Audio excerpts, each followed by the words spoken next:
Premiership Rugby Power Rankings for 2021-2022. It's first time I'm doing Power Rankings in ages, and first time I'm ever doing them for the Premiership. Folks, if you don't know what the Power Rankings are, it's supposed to be kind of like an alternative to the actual table, which is in theory supposed to kind of measure how the teams are ranking on form. Like the table, you can only really go up by gaining points. You don't ever get punished. And each win is essentially worth the same amount of points unless you get bonus points, right? Whereas what I'm trying to do with the power rankings is say like a win against a top team is worth more than a win against the bottom team. A win away from home is worth more than a win at home. A win by a big margin is worth more than a 1 point victory kind of thing, no matter how many tries you score. So that's the idea. I always love these videos. I reckon they're a bit of fun. They're kind of a conversation starter. But yeah, don't take them too seriously. I just like doing them because I think they're a bit of fun. I've got this kind of formula that I tinker with to see how it goes throughout the season. Inevitably, the formula conks out towards the end of the season and doesn't look very good.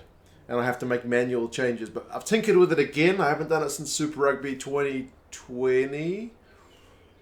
Pandemic kind of put paid to that season. So, yeah, we'll see how we go, folks. The first week, because we've only got one round of data, is going to be all over the shop. But hopefully throughout the season, it'll kind of start to look pretty cool. But anyway, we'll see how things go. And you guys let me know your thoughts. So, bottom of the power rankings, I've got London Irish.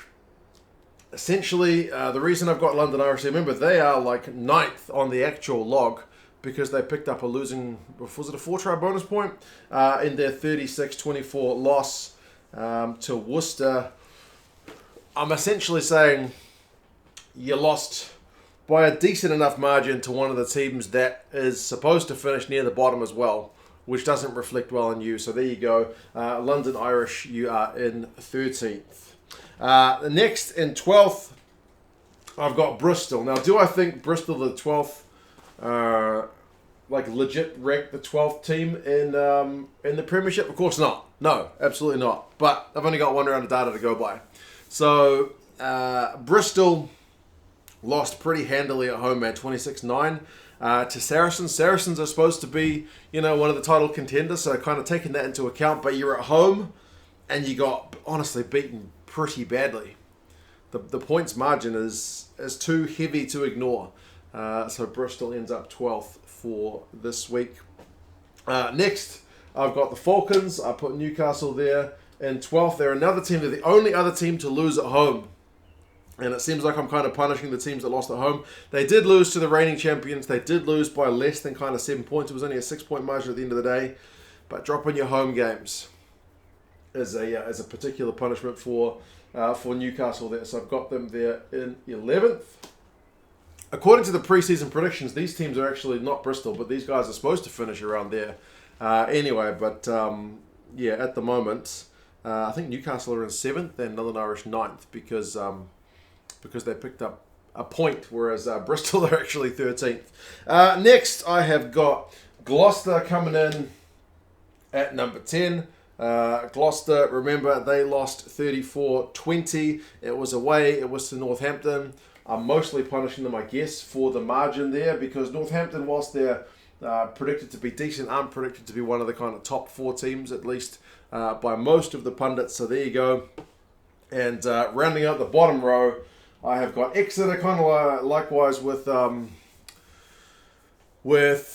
Bristol. Do I think Exeter's going to finish 9th? No. But again, I've only got one round of data to go by. They were pretty disappointing, though. 34-19 to Leicester, albeit away from home. You're partly being punished for losing by that margin, and partly by a team that you were kind of supposed to be ranked higher than. So there you go. That's the thinking on the bottom row after one round. Keep that in mind. It is just the one round. Next, I've got Bath. Bath is there in 8th. Maybe a slight reward for the closeness of their 1-point loss, and it was away from home, so not kind of too much of a punishment for them, and the fact that Sale are supposed to be kind of there or thereabouts come the end of the season. So Bath come in at 8th. So of the losing teams, Bath are the highest. I've got Wasps here at 7 because they haven't played a game yet. They are on the bye. And then we rank into the winners. I guess it kind of may mirror. We'll see how we go. I've got Worcester Remember, they beat London Irish. The thought pattern here, I know Worcester are like third on the log, but it's essentially saying, well, you were at home and you beat one of the teams predicted to be towards the bottom of the log. So, yeah, giving you kind of less credit for that one in the power rankings. And then we got Sale up here in fifth. Kind of the reverse of Bath, saying you were at home and you only just managed to squeak by. So you are in fifth. The top row, we've got Northampton with their win over Gloucester. Gloucester, I mean, it's a comfortable enough win to rank them kind of high enough. But again, they were at home and Gloucester aren't particularly fancied this season. They may prove us wrong. And then Quins. Quins in third. Quins are fourth on the log, but I've got them third on the power rankings. Partly just because they won away, which was a pretty hard thing to do. And then we got Leicester with their victory, comfortable victory, albeit at home, but man, they beat a pretty tough team and they beat them pretty comfortably. So that's kind of two little steps forward for them. Everyone's favourite, number one, Sarries. Away from home, big margin against a strong team. I cannot give them kind of more points, if you want to call it that, for their victory at the weekend. So, yeah, there you go. That's the power rankings for round one. It'll probably take, I don't know, like 3 or 4 rounds before we kind of really start to see things stabilize a little bit. The plan is to kind of keep allocating teams points for positive indicators like getting wins, especially if you're away from home, especially if you beat the big teams. But who is the big teams and who are the kind of weak teams, that idea may change throughout the season as well, because we can only go currently by what the preseason predictions were.